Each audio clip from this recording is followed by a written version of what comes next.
그리고 민주당은 되게 속보이는 게 김경수 사면은 따냈거든. 사면까지는 따냈거든. 그러니까 이왕 따낸 거 계속 욕하자 이렇게 된 거예요. 그러니까 이명박 풀어주는 거에 한몫한 게 민주당입니다. 김경수 풀어주지 말고 이명박도 풀어주지 마라.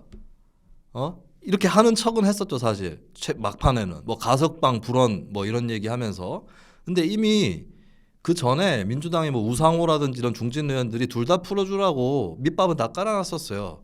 그러니까 어차피 풀어줄 거니까 민주당이 그렇게 얘기를 해도 윤석열 정부는 둘 다 풀어줄 거니까 그냥 업혀가지고 그렇게 간 거고. 그럼 문재인 때는 뭐냐? 그냥 문재인이 하면 따라가는 거죠. 그리고 실제로 문재인이 박근혜 풀어주면은 찬성률이 올라가요. 윤석열이 이명박 풀어주는 거하고는 달라. 왜냐? 다른 편을 풀어주면 찬성률이 올라가거든. 왜냐하면 우리 편은 우리 편대로 설득이 되고 저쪽 편은 좋아하니까. 근데 윤석열이 이명박 풀어줄 때는 그게 적용이 안 됩니다. 그거를 이제 노려가지고 이재명이 이제 물고 늘어진 건데 1년 전에 본인이 한 말과 안 맞다. 자, 이런 일이 뭐 올해 한두 가지였습니까만은 뭐 2022년 정치 결산을 좀 해보겠습니다. 대통령 선거 얘기부터 먼저 해야 될 것 같아요. 대통령 선거에 대해서 정말 엉터리로 처리하는 것 같아요. 그러니까 선거 끝나고 나서 선거 분석 제대로 안 해요. 정당에서도 제대로 안 하고 방송 언론에서도 제대로 안 합니다. 선거 끝나고 계속해서 분석해봐야 되고 복귀해보고 곱씹어야 될 게 되게 많거든요. 얼렁뚱땅 지나가 버려요. 그래서 이긴 쪽에서는 지가 잘해서 이겼다 그러고 진 쪽에서는 운이 나쁘거나 남 탓으로 졌다고 해요. 그러다가 그냥 볼일 다 보는 겁니다. 그러니까 선거 직후에도 반성이 없으니까 막 밀어붙이는 거예요. 그리고 또 국민 찬성도 높지도 않은 이슈들을 막 밀어붙이는데 그러면 선거 꼬라지부터 돌아봐야 된다. 우리는 그렇게 생각을 해봐야 될 것 같아요. 근데 대표적으로 내가 정치 와수다에서도 얘기했다가 졸라 악플 달린 걸 뒤끝 한번 장렬하고 가겠습니다. 자, 중앙일보하고 정당 학회에서 여론조사를 실시했습니다. 뭐 길거리 스티커 조사 아닙니다. 여론조사 샘플 추출해서 하는 건데, 자, 제가 지난 대선 막바지에 뭐라 그랬습니까? 안철수 사퇴한다고 윤석열 유리한 거 아니다. 마찬가지로 심상정 사퇴한다고 이재명 유리한 거 아니다라고 얘기를 했었어요. 자, 안철수 지지층을 살펴봤습니다. 20대에서 50대까지. 그러니까 60대 이상은 좀 빼고 계산했는데 저는 뭐 크게 차이 없을 거라고 봐요. 60대 이상 넣어도. 왜냐하면 60대 이상의 보수층이 좀 많은 편이잖아요. 근데 그 사람들 중에 안철수를 지지했다? 진작에 빠져나갑니다. 윤석열 쪽으로. 어차피 빠져나가고 이제 남아있는 쪽이 2050이 많아요. 그래서 2050으로 좁힌다고 해도 뭐 그리고 다른 데이터도 많기 때문에 더 말씀을 드릴 수 있는데 안철수 지지층의 38.3%는 이재명, 37.7%는 윤석열 찍었다. 이러면 단일화 뭐 하려 하는데. 예? 근데 뭐 그 단일화에 아무 그 선거에 달린 거 없다라고 분명히 얘기를 했었어요. 그거 다 그냥 지나갔지. 사실 지난 대선 때 요게 평론가들이나 분석가들 사이에서도 나뉩니다, 의견이. 대표적으로 이제 저 같은 사람 좀 소수였어요. 단일화 해봤자 승패에는 영향 못 준다. 오히려 이재명이 더 유리할 수도 있다. 이 얘기를 했었던 거거든요. 그래서 실제로 글도 여러 편을 썼는데 안철수 완주 이재명에게 더 불리할 가능성이 있다라는 글을 제가 뉴스버스라고 제가 그 정치 클리어링이라고 하는 칼럼을 연재를 하고 있거든요. 거기서도 2월 22일에 썼습니다. 이렇게 대선을 한 보름 정도 남겨놓고 썼고 결과적으로는 안철수 씨가 사퇴를 했죠. 근데 도움이 됐습니까? 네. 자, 그러면 그거를 나타낼 수 있는 여론조사를 살펴보도록 하겠습니다. 자, 안철수가 사퇴하던 날에 발표된 여론조사인데요. 안철수가 사퇴하는 날 발표됐기 때문에 안철수 사퇴 직전에 실시가 된 여론조사입니다. 3월 1일부터 2일까지 한국갤럽이 머니투데이 의뢰를 받고 실시를 했는데 자, 일단 4자 구도랑 3자 구도를 다 실시를 했어요. 자, 이 그래프를 한번 보시죠. 4자 구도예요. 4자 구도인데 윤석열, 이재명이 오차범위 접전이에요. 이거는 뭐 누가 이기고 있다라고 볼 수 없습니다. 그리고 안철수, 심상정 뭐 어느 정도 표가 이미 쭈그러들어 있어요. 이미 표가 쭈그러들어 있습니다. 그러니까 나갈 표들은 이미 많이 나갔다는 겁니다. 이재명 막기 위해서 윤석열 찍자거나 윤석열 막기 위해 이재명 찍자는 표는 이미 많이 나가 있어요. 이게 대선 일주일 앞두고 있는 상황인데 자, 근데 안철수가 그때 사퇴를 안 한 상태에서 여론조사를 했는데 안철수가 사퇴했다고 가정하고 여론조사를 3자 구도를 같이 실시합니다. 같은 조사예요. 같은 기관에 같은 날짜에 실시된 조사예요. 자, 안철수가 없어졌는데 어떻게 됐습니까? 안철수가 없어졌는데 이재명하고 윤석열 표 차이는 안 나. 오히려 표 차가 더 줄었어. 쉽게 얘기해서 안철수 표가 이재명한테 더 많이 갔어. 윤석열보다.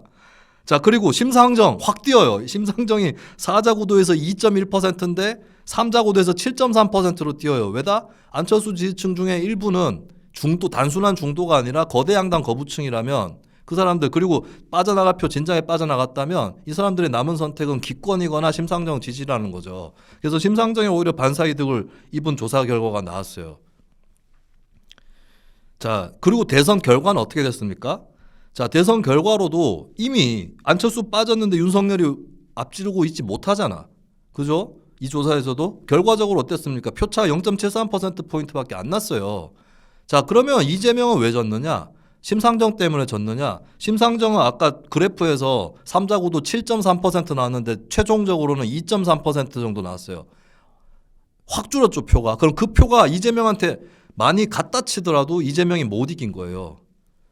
그리고 많이 다 가지도 않았어. 왜냐? 심상정에게 끝까지 남아있는 이 지지세는 둘 다 싫어서 남아있는 사람들이기 때문에 심상정이 사퇴를 해도 그냥 기권을 하거나 아니면 아예 그냥 다른 제3후보로 빠지거나 이렇게 되는 거죠. 그리고 일부는 윤석열한테도 갑니다.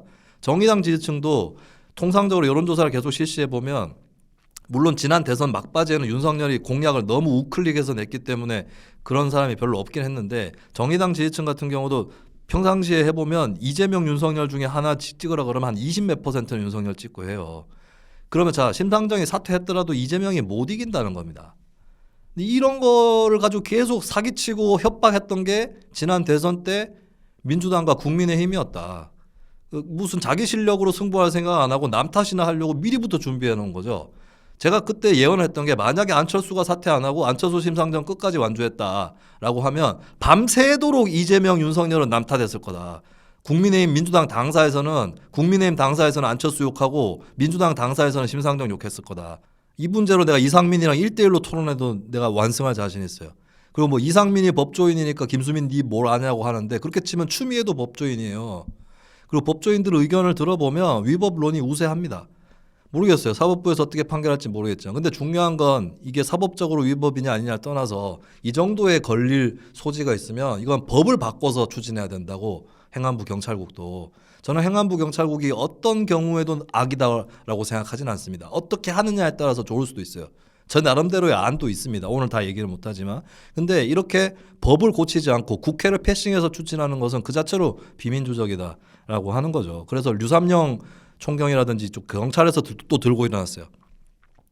나는 검찰에서 들고 일어날 때 검찰 편 들고 경찰에서 들고 일어날 때 경찰 편 든 격이 돼버렸는데 검찰과 경찰 식구들은 저를 알아주실지 잘 모르겠습니다. 사실은 자신을 경찰 식구다라고 밝힌 사람 그리고 검찰 식구다라고 밝힌 사람 양쪽에서 댓글이나 메시지로 그런 메시지가 들어온 적은 있습니다. 네, 근데 그 사람만 아는 걸 수도 있기 때문에. 자, 근데 한테 우리 여론은 어땠는지 좀 살펴보죠. 왜냐하면 정치권이 얼마나 여론과 겉돌고 있었는지를 보여주는 것이 있습니다. 자, 검찰 수사권 축소했죠. 민주당 주도로 축소했는데 반대 높습니다. 제가 특정 여론조사만 갖고 왔는데 뉴스토마토인가 한 군데 빼고는 다 반대가 높았던 걸로 기억합니다. 자, 그 다음에 한동훈 장관이 이거를 검수원복 시행령으로 뒤집는데 저는 검수완박 반대예요. 근데 한동훈 장관의 검수원복에 대해서 반대했습니다. 왜냐? 입법 취지에 맞게 시행령을 짜야 된다. 근데 입법 취지가 뭐였느냐? 검찰이 갖고 있던 6대 직접 수사권 중에 부패 경제를 제외한 나머지 것을 삭제한 것이었다. 그러면 거기에 카테고리에 들어갈 수 있는 범죄는 부패 경제 범죄 안에 들어갈 수 없다라는 겁니다. 예, 이거 공무원과 장관이 법을 안 지키고 시행령으로 독주하면 뭐 어떻게 합니까? 자, 근데 우리 국민들은 현명했습니다. 부적절 50%가 넘었고 제가 여러 여론조사를 살펴봐도 한동훈 장관이 추진한 검수원복 시행령은 다 반대가 높았습니다. 자, 여기서 특이한 점이 있죠. 검수완박에 반대한 국민들 일부가 검수원복에도 반대한 겁니다. 그리고 이건 전혀 모순되지 않습니다. 수단이 나쁘면 그것은 부당한 것이다라는 얘기예요. 자, 그리고 행정안전부 경찰국 신설 이것도 여론조사가 여러 번 실시됐는데 단 한 번도 찬성이 높았던 적이 없어요. 자, 이 조사에서는 39대 47.9가 나왔습니다. 여기서도 특이한 거 문재인 정부 민주당의 검수완박을 반대했던 시민들 일부가 윤석열 정부의 행안부 경찰국 추진에 대해서도 반대했기 때문에 이런 결과가 나오는 겁니다. 둘 중에 하나를 택해야 되고 한쪽은 옳고 한쪽은 그런 문제가 아니고 오히려 양쪽이 비슷한 짓거리를 벌인 사례이기 때문에 그것을 일관성을 꿰뚫어 본 시민이라면 둘 다 찬성하든 둘 다 반대하든 하는 것이 오히려 맞는 걸 수도 있겠죠. 그래서 우리 여론은 양쪽에서 갈라치기 하는 거에 넘어가지 않았다. 양쪽에서 갈라치기 하는 거에 넘어가지 않았다라고 하는 겁니다. 자, 그 문제가 이재명 대표에 대한 수사와 김건희 전 대표에 대한 특검 문제에서도 그대로 드러나는데 나는 이 판국의 최대 패배자, 루저, 이재명, 김건희 사법 리스크에 대한 최대 패배자, 정치적 패배자는 누구인가? 시대전환 조정훈 의원입니다. 기사 띄워주시죠. 김건희 특검법 짜증난다. 김건희, 김혜경 문제 서로 퉁치자. 서로 퉁치제. 둘 다 하지 말제. 야, 둘 다 하지 말제요. 자, 둘 다 하지 말자는 정말 어떤 위치에 있는 것이냐. 자, 이재명 대표 수사와 김건희 특검법에 대한 여론조사. 추석을 앞두고 올해 실시가 또 한창 됐었어요. 그 중에 한 조사, SBS 조사를 갖고 오겠습니다. 이재명 대표에 대한 수사는 법과 원칙에 따른 수사다. 50.3%. 정치 보복이다. 42.1%. 민주당이 얘기하는 김건희 특검법은 어떻게 생각하느냐? 적절하다 55.0%. 적절하지 않다 36.9%입니다. 자, 이 뭡니까? 우리 국민들은 굳이 다수 의견만 가려서 얘기하자면 이재명 대표에 대한 수사는 법과 원칙에 따른 정당한 수사고 김건희 전 코바나 컨텐츠 대표에 대해서도 특검을 실시를 해볼 필요가 있다라고 하는 게 우리 국민들의 여론입니다.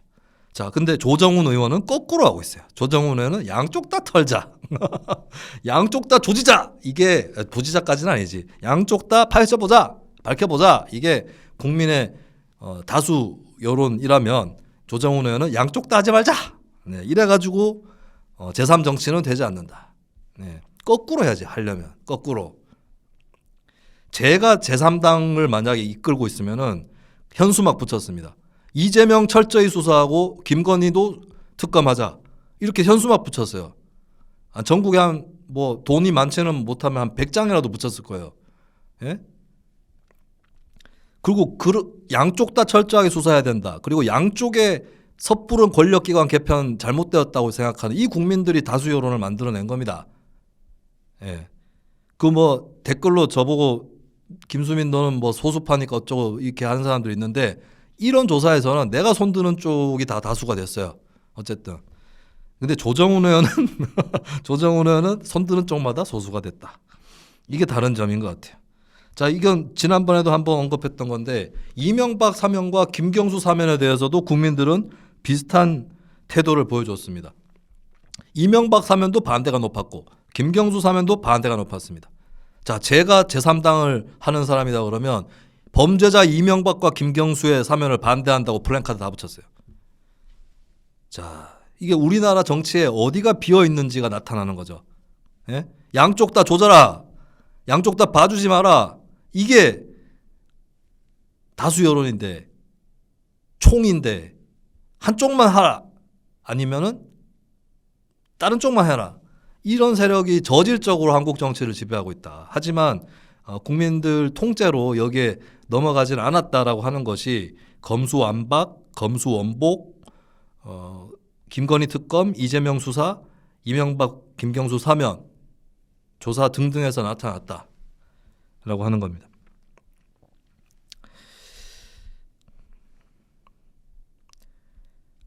코바나 컨텐츠 압수수색 했었답니다.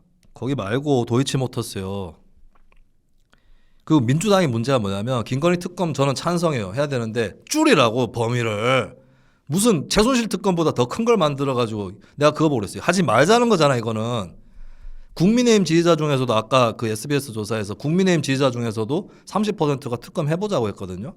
그럼 그걸 좀 끌어내가지고 특검을 하게 해야 될 거 아니에요. 민주당의 목적은 특검을 하려고 하는 게 아니라 저쪽에서 반대해가지고 못하게 해가지고 그걸 구실 삼아서 야 특검 안 하네 이러면서 그걸 끌고 가려니까 문제가 생기는 겁니다. 실제로 일을 되도록 만들어야 될 거 아니에요. 자, 그렇게 해서 올 한 해 이슈 주로 이런 이슈였어요. 막판에 그나마 화물연대, 뭐 노란봉투법, 뭐 민생경제 관련한 거 주 80시간 노동 이런 거 터지긴 했는데 계속 한 해를 내내 권력기관 문제 수사하느니 마느니 풀어주냐 마느냐 이걸로 이제 올 한해를 보냈던 것 같습니다. 자, 그리고 이와 함께 평론과 방송에 대해서도 좀 정리를 해봐야 될 것 같아요.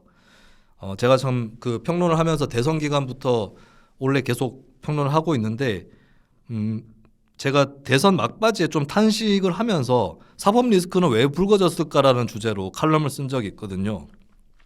주간동화 칼럼이었는데 사실 이재명 대표는 경기도지사도 했고 성남시장 2번을 했죠. 그러니까 선거에서 검증받는 직책에 있는 사람입니다. 그리고 윤석열 대통령은 검찰총장을 해서 인사청문회를 받아본 사람이에요. 근데 두 사람이 사법 리스크가 이렇게 불거지는 이유는 굉장히 불편할 수밖에 없다. 한때 제가 칼럼에서도 그렇게 썼어요. 한때 두 사람은 하나 띄워주시죠. 한때 국민은 그들이 털릴 만큼 털린 후보인 줄 알았다. 다들 그러시지 않았나요? 저는 진짜 대선 작년 6월, 7월 정도만 해도 뭐 이재명은 형수 욕설 나왔고 윤석열은 뭐 장모하고 저기 처가 쪽에 좀 시끄러운 거 나왔으니까 뭐 더 이상은 안 나오겠지라고 생각했어요. 야, 그게 아니었어. 그건 뭐 옛날에 사소한 에피소드였고. 그래서 근데 제가 방송에서 씁쓸했던 건 뭐냐면 사법 리스크가 대선 때 주요 주제였잖아요. 야, 내가 어느 방송사라고 밝히진 않겠습니다. 근데 내가 아침에 어느 방송사를 갔더니 계속 이재명 대장동 의혹 얘기를 해요. 계속. 윤석열 고발사주 의혹은 저 뒤에 미뤄져 있어요. 근데 대장동 의혹으로 얘기하면 빨리 끝납니까? 안 끝나잖아요. 민주당에서 나온 패널하고 또 옥신각신하다가 시간 다 잡아먹잖아요. 그러면 저 뒤에 있는 고발사주 의혹은 쪼매나게 처리됩니다. 자, 그런데 내가 그날 저녁에 한 방송사에 가니까 거기는 대장동 의혹을 쪼매나게 처리를 해놓고 고발사주 의혹을 이따만하게 처리를 해놨어요.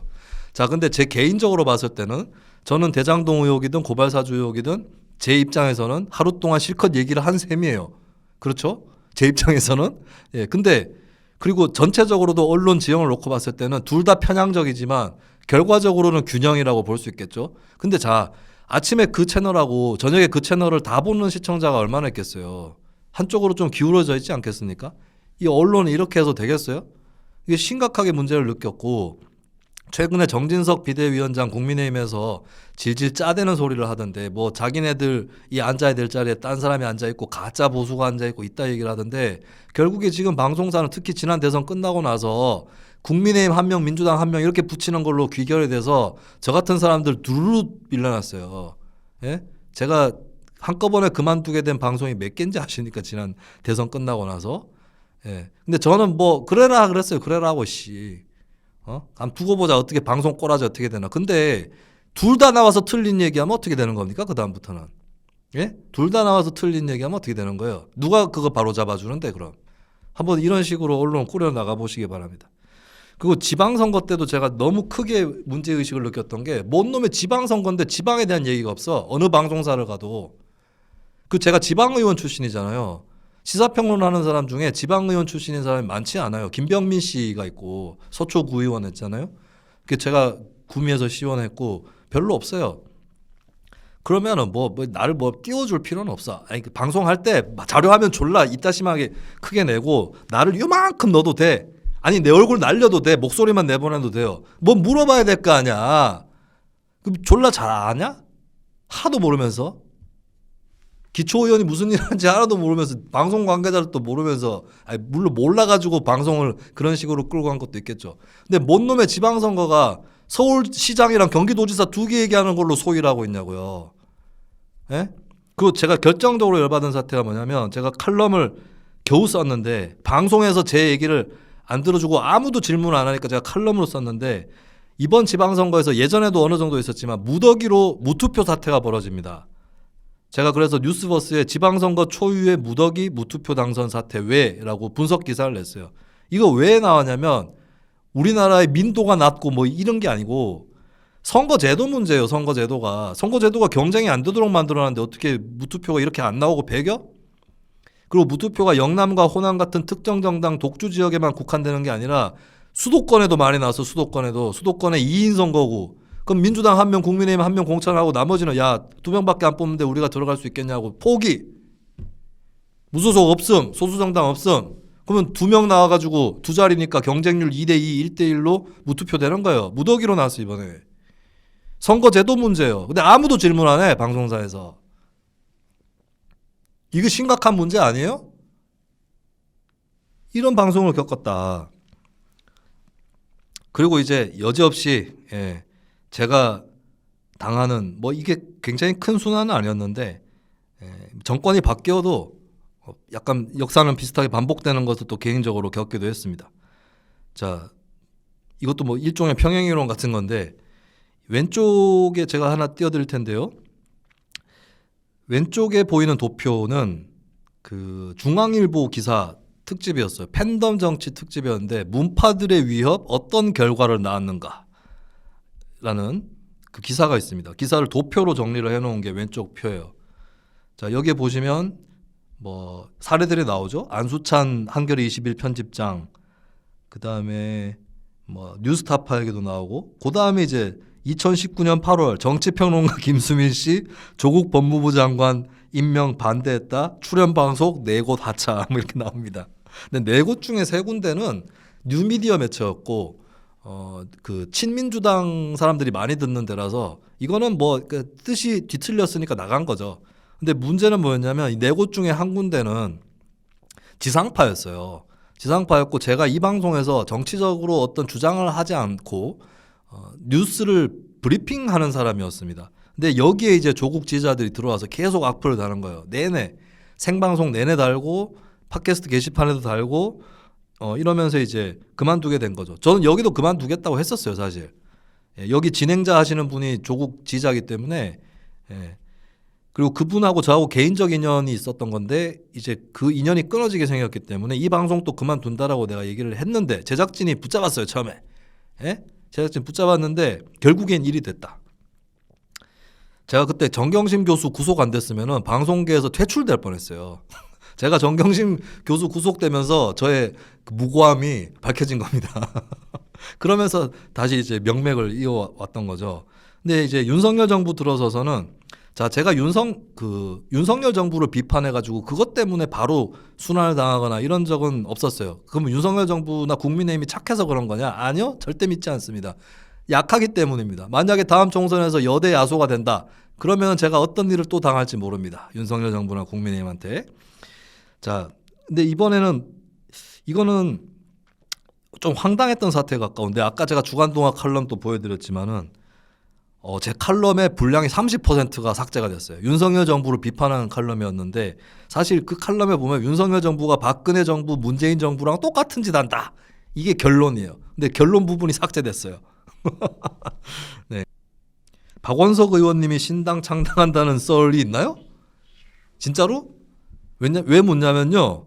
박원석 의원님이 그런 얘기를 하고 다니는 건 맞아요. 제가 알기로는 맞습니다. 근데 이게 그렇게까지 알려질 일이었나?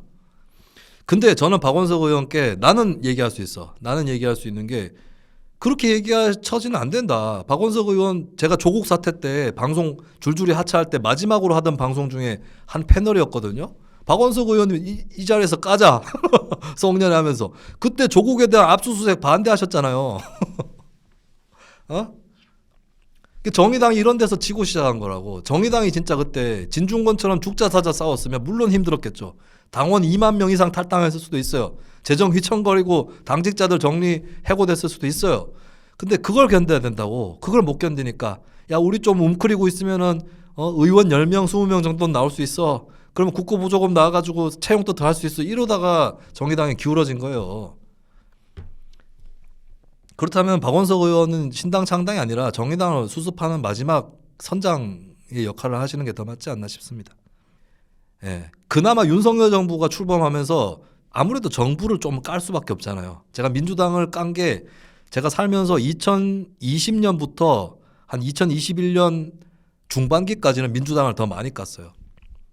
예. 근데 국민의힘이 아무래도 정부를 잡으니까 지금은 이제 좀 비슷하게 까고 있는 것 같은데 그나마 그러면서 약간 공통의 깔 상대가 나타났지만 그런데 까는 것도 각도나 소재는 완전히 다르기 때문에 그분들하고 어울리지 않죠.